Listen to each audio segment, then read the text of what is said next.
మాట నిలబెట్టుకోలేకపోయారు. అక్కడ రోడ్లు కూడా వేయలేకపోయారు. ఇలాంటి చాలా అవకతవకలు జరిగి మొత్తం ఈ ఇళ్ల నిర్మాణం ఒక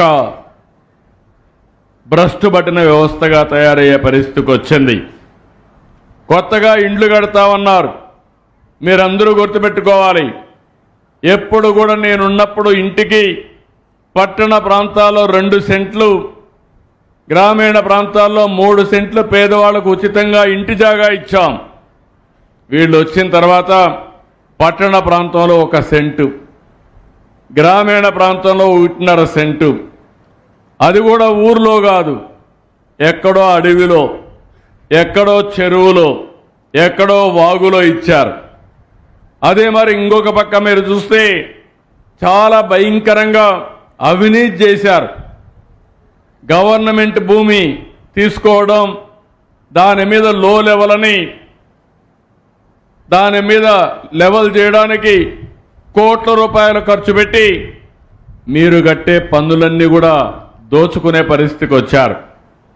ఇలాంటివన్నీ కూడా చేయడమే కాకుండా ఎక్కడా రోడ్లే లేదు, డ్రైనేజ్ లేదు, మంచినీరు లేవు, కరెంటు లేదు. ఎవరన్నా పోవాలంటే అక్కడ పాములు ఇవన్నీ చూసి భయపడే పరిస్థితి వచ్చింది. ఈ విధంగా మీ జీవితాలతో ఆడుకున్నారు. చాలా దారుణంగా ప్రవర్తించే పరిస్థితికి వచ్చారు. ఇంకో పక్క మీరు చూస్తే పేదవాళ్ళకు కట్టే ఇండ్లకు ఇవ్వాల్సిన ఇసుకలో కూడా పంది కుక్కలు ఇష్టానుసారంగా దోచుకునే పరిస్థితికి వచ్చారు.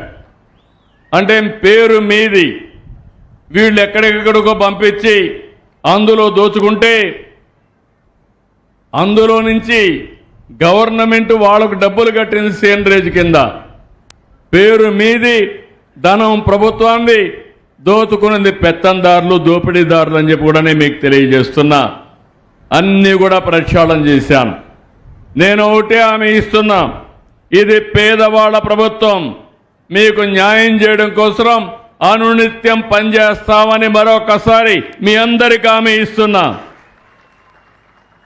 ఆ రోజు మీరు ఇంకొక పక్క చూస్తే పేదవాళ్ళకి ఇచ్చే సబ్సిడీ ఇవ్వకుండా ఎగ్గొట్టారు.